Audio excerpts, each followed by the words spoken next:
Hi and welcome. Welcome to our YouTube Live.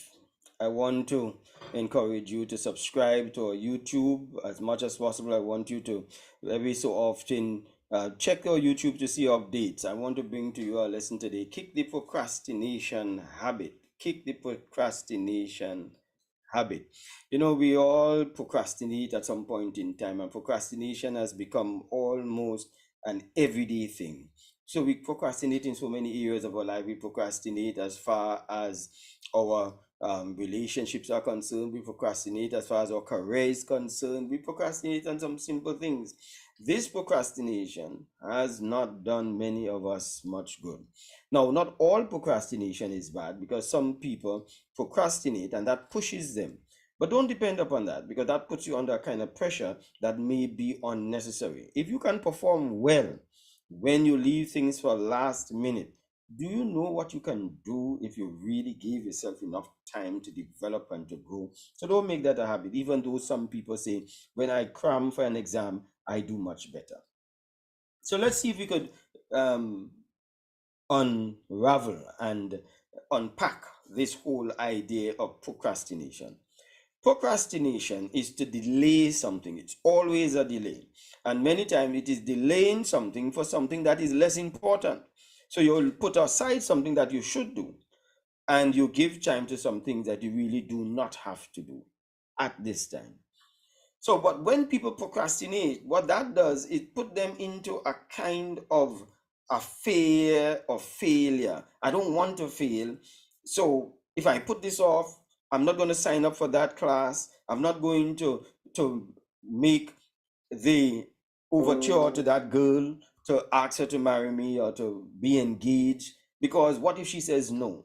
So that fear some people operate with. But here's what you see: people who procrastinate and procrastinate as a habit, they tend to suffer even in their health as far as anxiety is concerned, sense of failure, self-esteem, their blood pressure, because every time you keep leaving things for last minute, so you're always on a hustle, always on a go. That's not good. So I want to help you today to kick that procrastination habit. And I want to give you some of them, that some of the things that we need to look at in dealing with this procrastination. I will probably give you about three of them. And I want you to tell me whether you line up with any one of these. First, the avoider. The person who is an avoider is this person who avoid doing things and come up with a lot of excuses why they can't do it now. They avoid it and they say, well, I'm tired now, so I will deal with that tomorrow. I am busy today, so I'm going to. But really, you're avoiding something because look at how long you have been putting it off. But when you have come to the point that you have eventually done it, could you imagine the feeling that somebody has? I was walking on the road one day and a gentleman stopped me, complete stranger.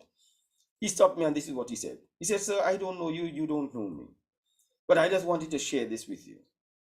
I just painted our house. My wife has been asking me to do this for years. And I keep telling her, I will paint it, I will paint it. The house has been unpainted for so long. And she wanted to do it. But somebody just tell me over the last couple of days to just get up and paint the house. I got up and painted. But I feel so happy, and I'm now walking down the road and not too long finished the last painting, and I feel so happy about it. I just wanted to talk to somebody and just tell them that. Have a nice day. And he went his way. Imagine that. Something that you procrastinated. I could imagine how he felt every time his wife raised the issue. I could imagine how his reaction was when he saw that house and he was not doing it. But now that he has done it, he has met a total stranger just to share it. I never forget that story. So the avoider is somebody who just keep giving a reason and an excuse why they can't do it now. But here's what a gentleman said. I saw him on, I think it was Facebook, and he said he's been meaning to clean out his garage. And every time he says, I'll do it over the weekend, or I'll do it when I come back from work. And he keeps putting it off. And he said one day he just got up and he told himself, I'm going to clean out this garage, come what may. And he did it before he went to work. He said that day when he went to work, he was more productive on the work on that day than many of the other days. Why? because he sees his procrastination with the garage. His life and his mindset went into productivity mode. So even his job got the advantage of it. Kick that procrastination habit. You know how much you could have accomplished in your life. You know how many things you could be happy with. You know how many people could be contented with your performance. How many bosses will appreciate what you're doing if you just stop procrastinating. And some of you may be bosses and you may be procrastinating on some things that you should be doing. So the avoider is one of the things that we need to therefore avoid. Let me therefore go into you and ask you to look and see what are the things that may make you an avoider procrastinator. Do you schedule undesirable things for way down on your calendar? If you ask yourself that, then you might be an avoider. Do you get anxious, irritable when somebody asks you about something that you promised to do?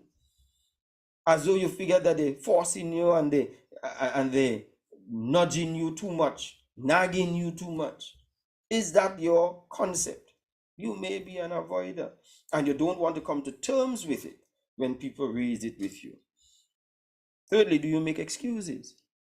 Always have a very good excuse and you feel that people should accept that excuse that you are making for why you are not doing what you're supposed to be doing. Then you might very well be a procrastinator. So let's say, what should you really do if you're an avoider? Break your job down into bite size. I'm not going to clean the whole garage today. Let's say that. But at least let me pack it out. I will do the cleaning. I'll throw away the trash and all of that after. But I will pack away the things that I want to keep. And I'm just will heap up everything that I don't want. And later on, I'll just take it out tomorrow and just set it into bite-size method. Give yourself a completion time for whatever it is you're going to do. If you're going to sign up for that class, how long you're going to be in that class for? Is it a year, 2 years, 6 months, 3 months? What is it you're going to do? But at least start and tell yourself, I just have to do it for this period of time. You don't have to do it the rest of your life, but you have to do it for a period of time and be prepared to do that. Yes? So, and identify what are the things you need to be able to make it happen so that when you're ready to start, you don't have to say, well, you see, I'm ready now and I don't have it. If you're going to cut the yard and you have your machine to cut the yard, did you get the gas? Did you get the oil? Did you get the things necessary so that you don't now make an excuse? You get up in the morning, you're ready, and things are not in place. Okay? So that is how you're going to kick that avoider procrastination habit. Let's go to the next one. The optimist. The optimist. This optimist is the person who always think that I have time. I have plenty time. I have a friend I had asked to do up a sign for an event I was having. I gave him about 2 weeks advance notice.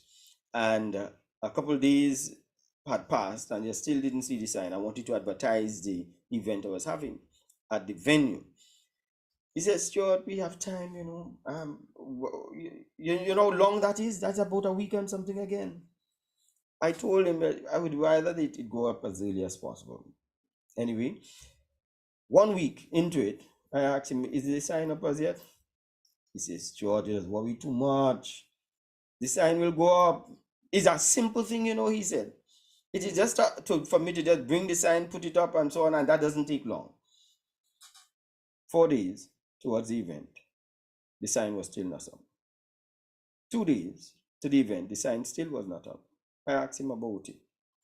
He said, listen, I had planned to bring it this week, but something come up. I kind of run out of time. But it will be up. It will be up. That event took place. The sign was not up. And that event was over 10 years ago. Still not up.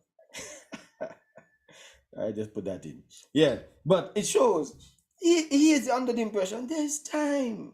The optimists always figure there's time. You have to go to an event. You look at your watch and it's 1 hour before. And you say, I could sit down and watch the television some more. I could relax some more.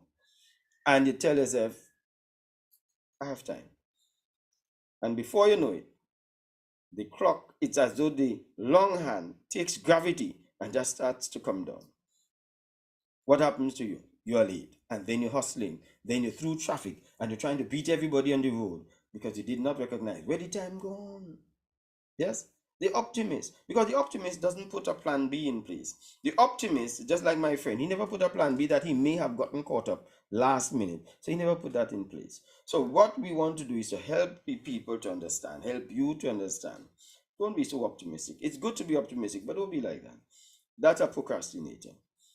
Tell us that if you need to get something done, do it as early as possible. Don't put yourself under that kind of pressure. So let's look at some of the people who might be this optimist procrastinator. Well, is that they brush off the warnings. Somebody might, one of the things my wife always said, Mike, what time you said you're going to this event? I say, well, 12 o'clock. And what time is it now? And I would say it's about 11:30. And she said, but shouldn't you start going and get ready? But I'm busy doing something. And I'm saying, well, it doesn't take me it long to get to the destination. What I never did calculate into it is the time to get ready, delays that might take place in getting ready, and then the traffic. But I'm working on that and I'm learning how to kick this procrastination habit. And my life is so much less stressful, less burdensome. But that brushing off of the warnings that you're getting from other people, say, boy, why is it you're always so late? We don't like that. So sometimes we resent those people who tell us those things. We also think that the consequences won't happen. I've known of people who lost their jobs because they keep coming to work late, but they did not intend to be late. But because they are procrastinators, they wake up late and they move slow, they get on their cell phone, they get on the social media, they do things that they should not be doing, and before you know it, that they are late. And there they go again. And sometimes that also leads to lying. So not only am I late, I need to lie as to why I'm late. So you see how my character, a person's character begins to change. So the optimist needs to change that. So how do you deal with that? That comes back again, create a plan B. Always tell yourself nothing wrong in having extra time by doing things early because you may be able to do it better.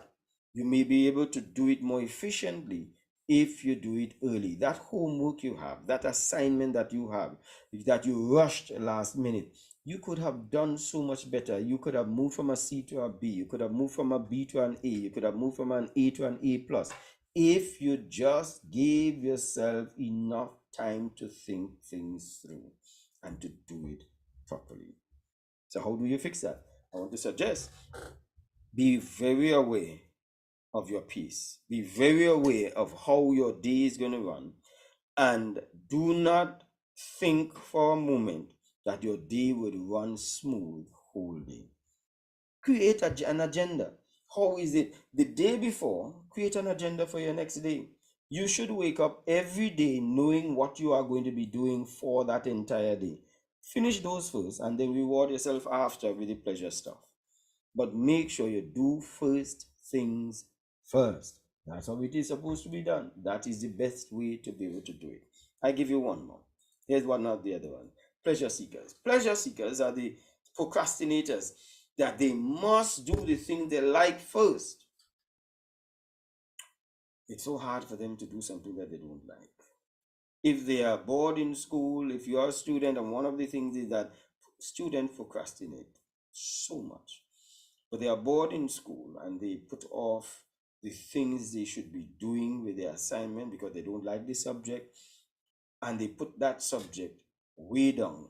Well, probably what you could do is do the assignment you do not like first. Get that out of the way so that the assignments that you do like, you can be able to get them done after. But the pleasure seekers are the ones who will go to the Facebook first, the ones who will go to their cell phone, look at TikTok, enjoy all of that for the day, and before you know it, quite a part of the day has gone. And the unproductive part of the day, the time that they are tired, the time that they feel lazy, because if you start off your day with social media, trust me, it's hard to find energy to do things much more than that. So you need to start making some adjustments in your life. So if you regularly shoot down ideas when people are telling you, listen, you have this to do, and you tend to not like the idea of going to do that, and that boredom feeling hits you and you put it off, you might be a pleasure seeker. The time that you're taking to do the things that you like. Sometimes people go to a function where they enjoy themselves. They didn't plan for the function, they had assignments, and somebody calls and says, hey, let's go on to this line or this activity or this function. And you make the time to go. You didn't plan to go because you had things to do, but they were boring things that you didn't like to do. And then by the time you come back, you're too tired to get the things done that you should have done. Then you go and sleep and you say, I'll do it tomorrow. And then tomorrow you get up and the cycle starts again. Pleasure seekers. So therefore, what I want you to do is to try to get those things out of the way. Here's what I tell people when I go and do my motivational sessions. To school children especially. If you hate the subject that badly, do it so well that you never have to sit it a second time. You hear that? Make sure you do not have to sit over a subject you do not like. So do it very well. So kick the procrastination habit. I want you to make that as your goal as of today. Whatever it is you are putting off, put it on. Put it on your calendar and get it done. People will trust you more. You'll be more reliable. You'll have a greater self-esteem because there are hormones that are deposited into our bodies when we achieve things. Just as that man who met me on the road and was so enthralled to tell me he painted a house that was waiting for so many years. Make sure that that is you. I want you to subscribe and be always listening for new lives that we are going to come to help you in your life. I'm Michael Stewart. Have yourself a wonderful day now.